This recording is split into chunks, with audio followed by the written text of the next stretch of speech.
Hello.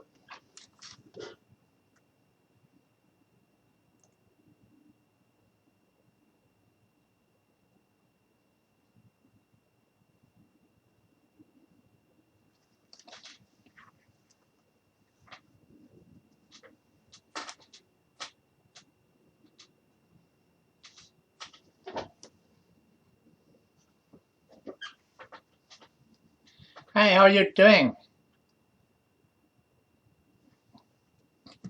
I cannot hear you.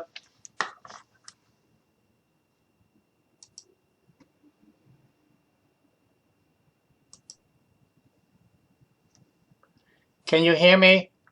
Yeah, I can hear you. Okay, sorry. Thank you. You're good. Yeah, we're just waiting for Paul and Jabari. Thank you. So how is the weather? The weather great in Texas? No, it's gorgeous. Right? It's like 70. Good. Yeah. In here is around, that's good. It's cold and raining. We're supposed to get the rain, I think, on the weekends. Hmm.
Hey, how are you doing? Afternoon,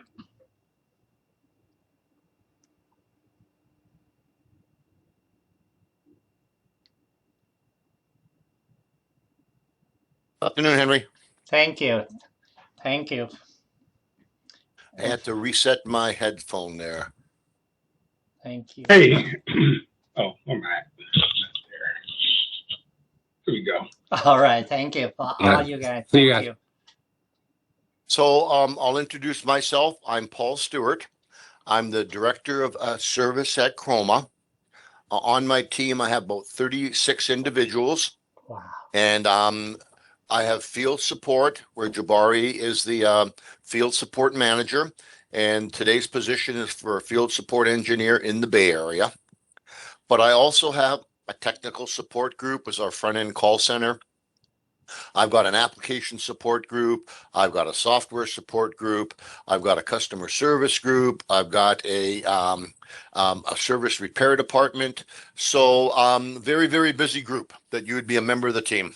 Thank you so much for introduction. Yeah.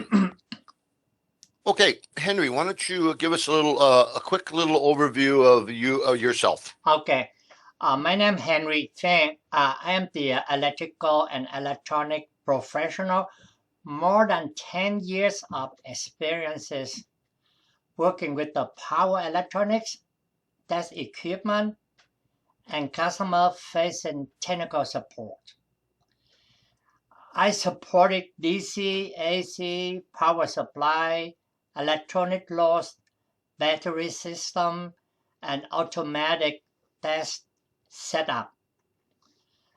Most recent at the current company right now I'm working, I have been performing on-site installation, preventive and corrective maintenance, calibration, and troubleshooting on high power generators and laser system that include diagnosing power electronic in the component level and using oscilloscope, multimeter, lab view, and also I have hand-on skill on the wide range hand-on tool like wrenches, keys, drill, screwdriver, and so on.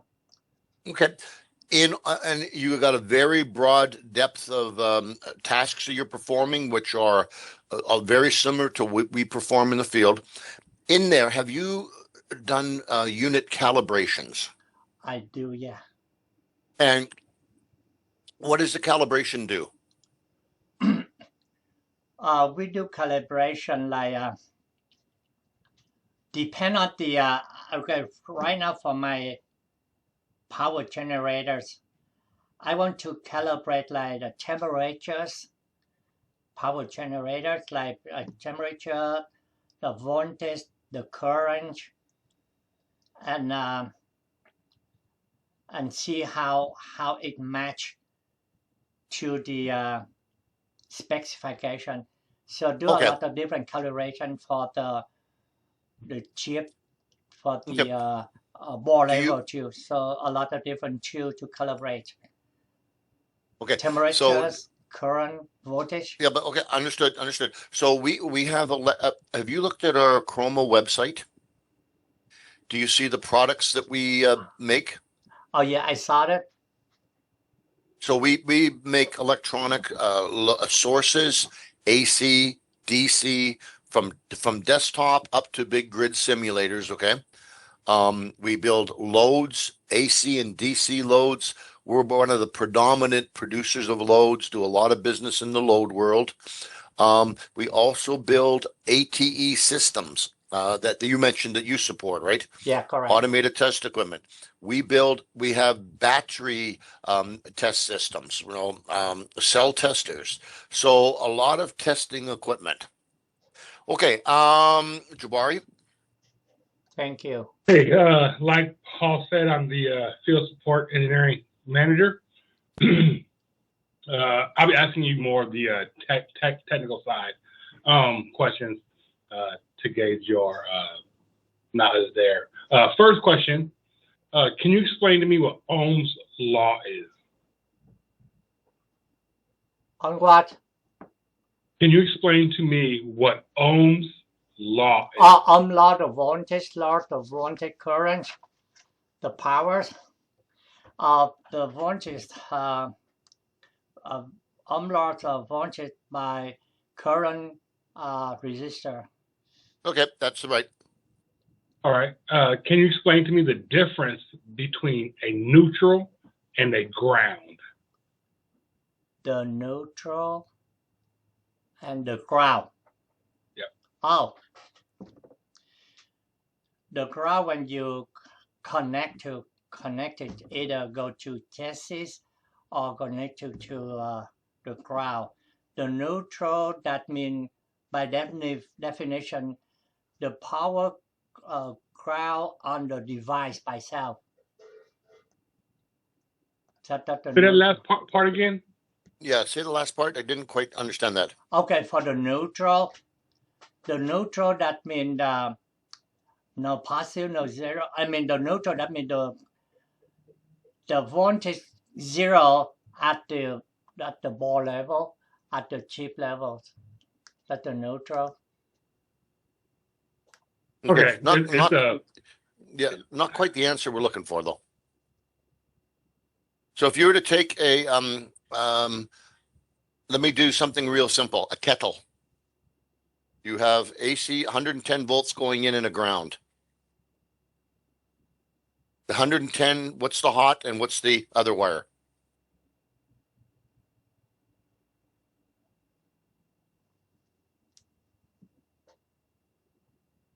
So basically the neutral is the return path for the hot. Okay. Correct. Okay. That Okay. return that the voltage return Yeah. by itself is not ground to chassis or earth. Correct. Okay. Ground is your safety circuit, whereas neutral is your return path. Yeah, for that's the what line. I mean. It return. Yeah. Thank you for definition. I understood, but the language. I'm Put on sorry. the spot. Yeah. Hey, Henry, what is your main language? The main language of Vietnamese. Vietnamese. Okay. Okay. And that's okay. In your resume, you don't have your language, do you? No, you don't. English Okay. only. Yeah. Okay. Okay, that's fine. Jabari, continue.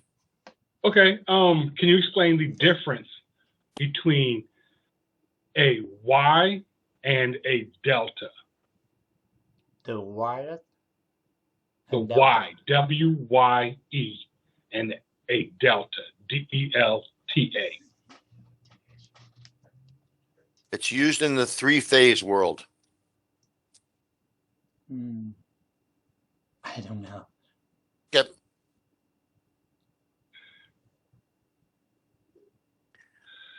All right. Hey, continue. again? Jabari. Yep, Okay. continue. All right. If looking at an oscilloscope and you see a waveform, a sine wave, Okay. what is RMS as opposed to peak to peak?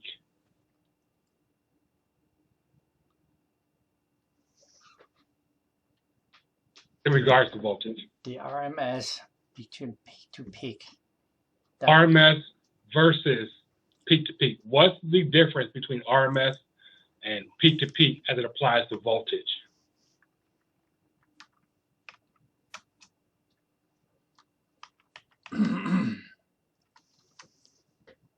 What the difference between RMS, the peak to peak?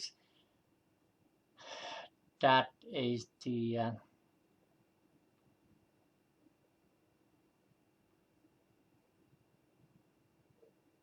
voltage,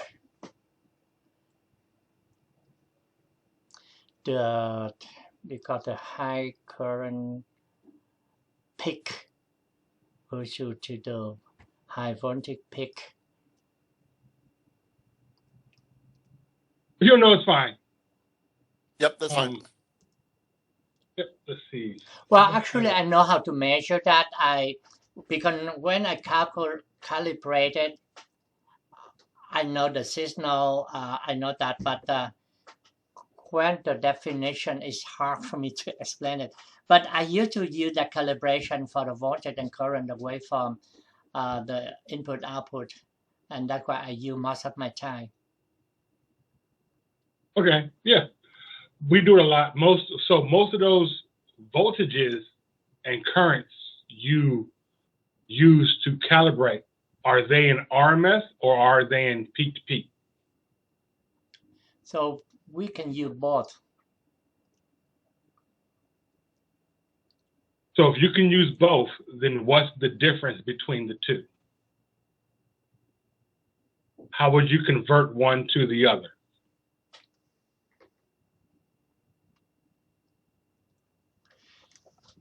The RMS, you how much the real power to deliver. Well, that's actually a good answer on that. But For example, Okay. when we We have can skip it the in. yeah, we'll go to the next question. So, hey, Henry, what's the highest voltage that you've worked with, both DC and AC? The highest voltage when I use it for DC and well, for the DC,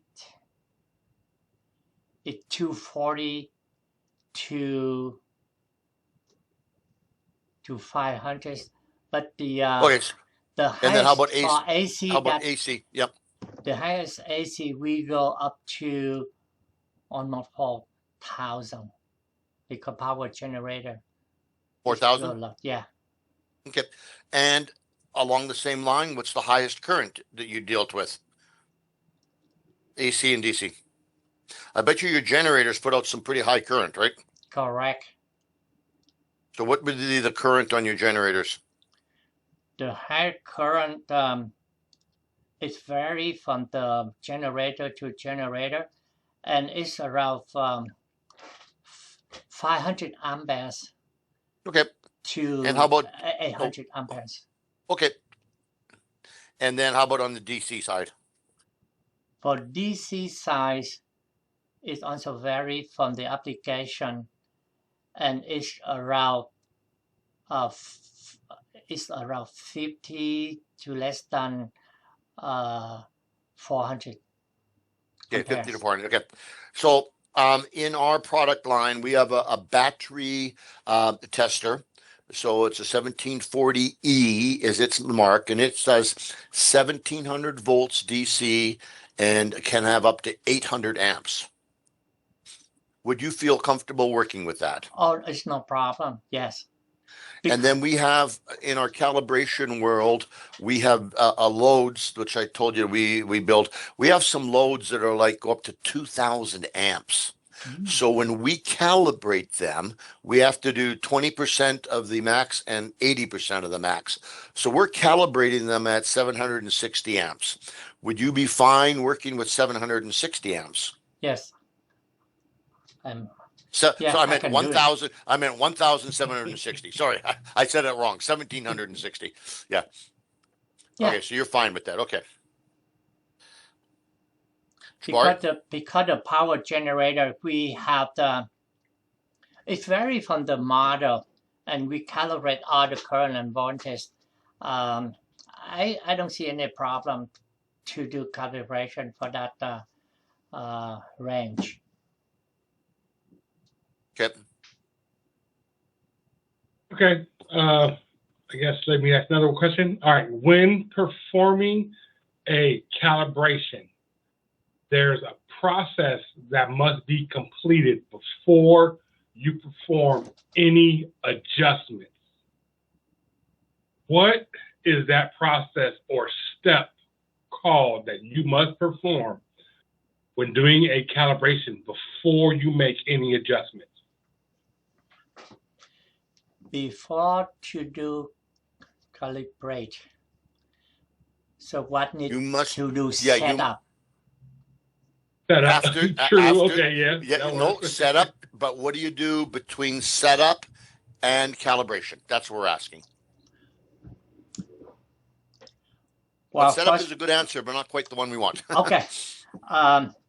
Before to do that, I have to set up the. First of all, I have to find out the procedures for individual calibration.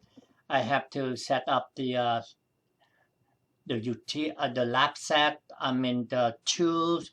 I have to set up the program so that we can match to individual calibration.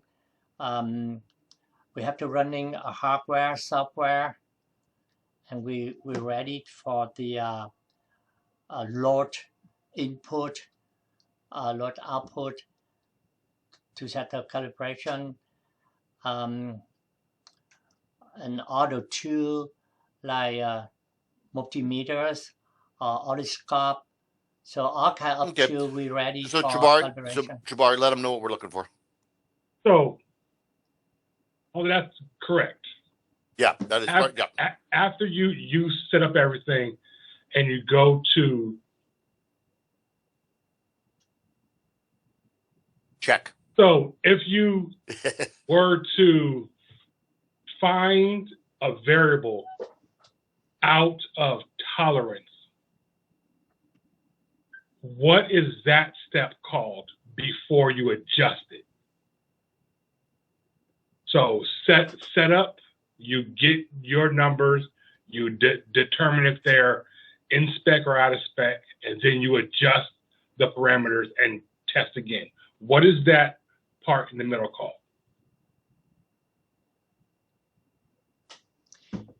Maybe they don't call it the same thing, but Yeah. I think that you'd think they would. It could be the company just does it all the same or how. Like some depreciation or something we can. Well, okay.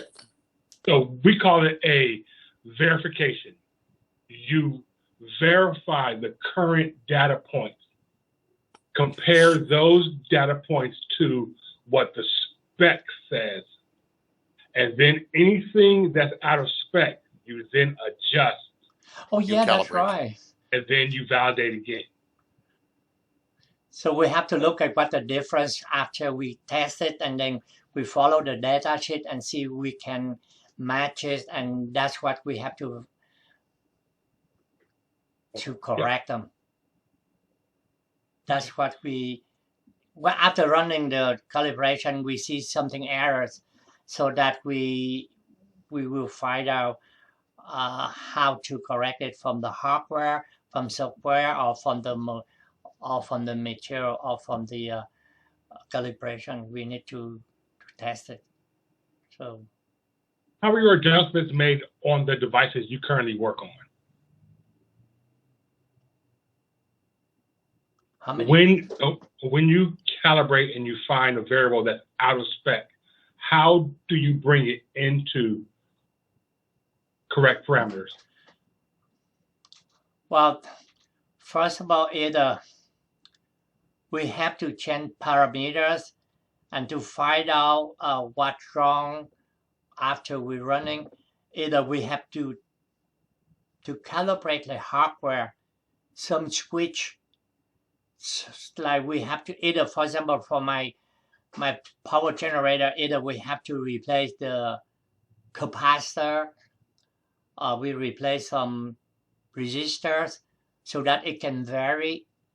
Some variable resistors, we want to change it. Some hardware we need to change it so that it can match to the software running. We can do some like firmware, so that we must to rewrite some code to see how the problem comes. So there are many different situations we need to correct. Either we have to change parameter to match it, or we have to replace the part switch. We have the switch control to see that variable to the hardware or software. Okay. Okay. Yeah.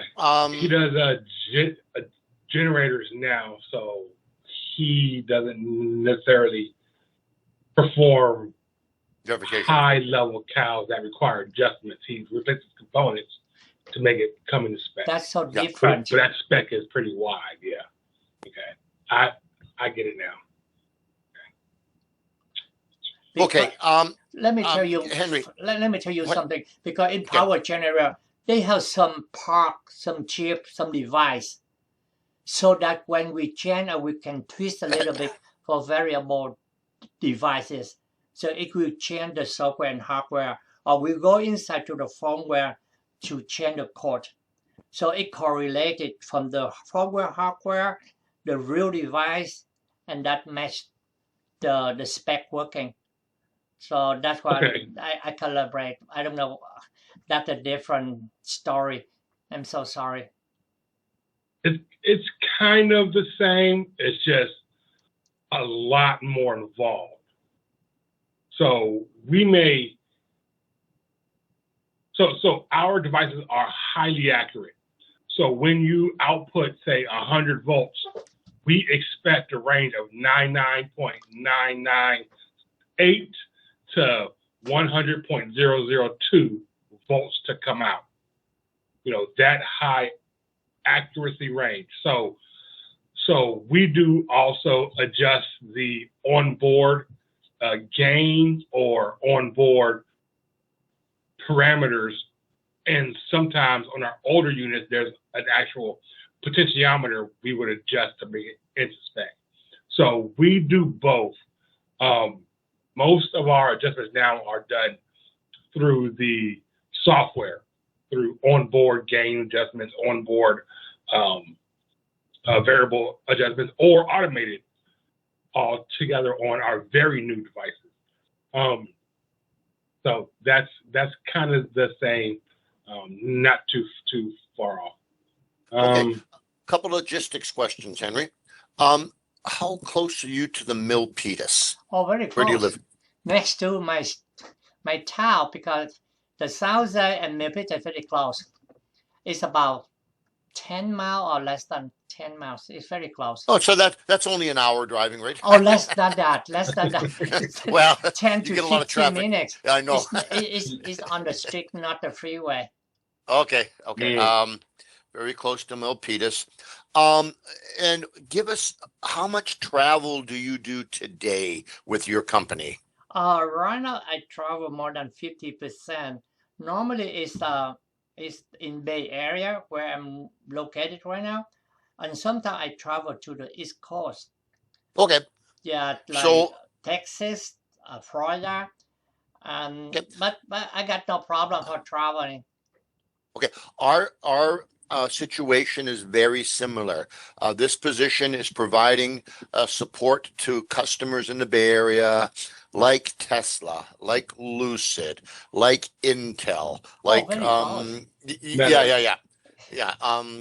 So all of those types of customers you're probably familiar with, but there is times to go away. Probably not the East Coast, but we got customers all over the states. Okay. And Jabari himself resides on the East Coast. We've got a person in Dallas. I've got a person in Michigan. But sometimes we need to go assist them. And sometimes maybe up in the central states, we might need you to help out. Also, one of the facilities that would be under your jurisdiction would be the Gigafactory in, I think, in Reno, Nevada, right? The Tesla facility. Would you be fine with going there? No problem. And would you fly or drive there? Well, in this area, local driving, if the distance far away, more than 6 hours something, then fly. Yeah. Okay. Okay. So you're okay with travel? No problem. Yes. Okay. And what's your availability? Well, you mean about, because the project's still going on, so you mean right now, maybe the end of February, so early March. Yeah, so you would give 2 weeks notice then, right? Correct, and have to finish my ongoing project right now. So almost the end of this week, not this month. Okay. Yeah, okay, and that's fully understandable. I think I read in your phone interview that your company is relocating to the East Coast. Is that correct? Correct. Yes, and you don't want to relocate to the East Coast. Yeah. Okay. Okay. Jabari, any other last questions? No, I think I'm okay. Okay. Henry, do you have any questions for us?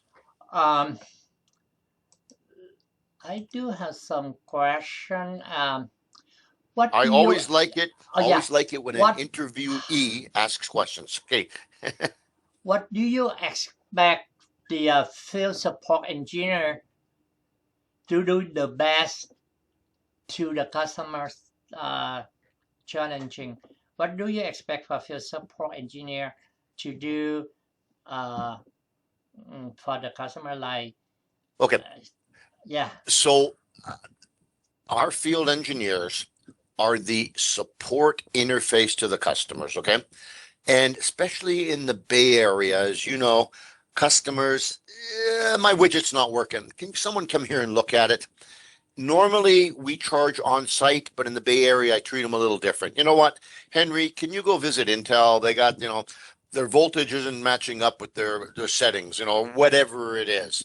So you are the service face to the customer to take care of them. The biggest task that we have on a regular basis is calibration, okay? We ship our ATE systems that have instruments in there, and we recommend that the instruments are calibrated on a yearly cycle. So calibration is by far the number one thing. Now, if you were to get this position, we wouldn't just send you to a customer site. You would then travel with some of Jabari's field engineers and learn the process at other customer sites, or some would accompany you to your customer sites so you can then learn all the different calibrations and the procedures. Okay. That's what I'm looking for. Yeah. Okay. Yeah. So we're just not going to throw you into the dogs. And then as I mentioned when I first started, I have a repair facility. So we would probably bring you down here 1 to 2 weeks. You would go into the repair facility, open the hood, see what my repair techs are doing to fix units and to calibrate them. Okay. Oh yeah, that's true. In the world of calibration, are you familiar with the different levels of calibration? Yeah, that's very much different. Depend on the application, the machine. Because for my power generator, the calibration quite different from what you're asking for. So that's why I need to learn. I need to have something different. Calibration is a general word, but depend on the application, the machine, and they're looking for different, more specific. So in the world of calibration, we Chroma, our service department, our units are manufactured over in Taiwan, so we are a service leg of them. So we perform what we call OEM calibration. It's, we're trained by the manufacturer to perform calibration, but customers in the medical field or in the auto industry want higher level calibrations, which is Z540 and or 17025. Have you heard of those? Not yet. And that's fine. Well, so when we do those types of calibrations in your area, we have a service partner that's TechMaster, and they are located somewhere up there. They just moved, so I don't know exactly what city, but it's in the San Jose area. It might be on the other side of the bay, but they're in that area. So then they would accompany you to the customer site. You perform the calibration, they witness it, and then they give a higher level cert. Okay.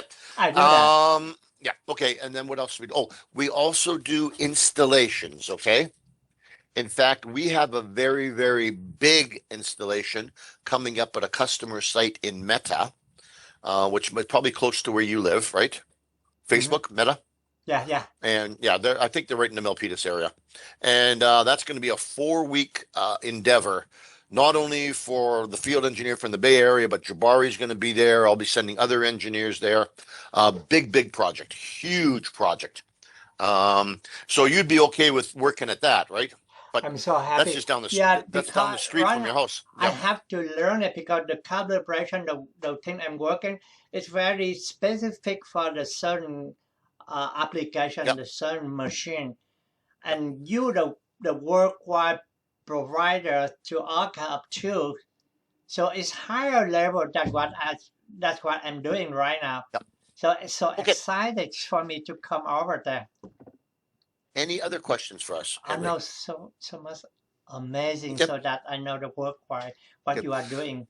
Yeah. Okay, so we have a couple of other candidates we're interviewing, and then Canyon will get back to you with status. All right, thank you. But thank you very much, Henry, for your time. Okay, sure, no problem. Thank you. Have a nice weekend. Thank you, Jabari.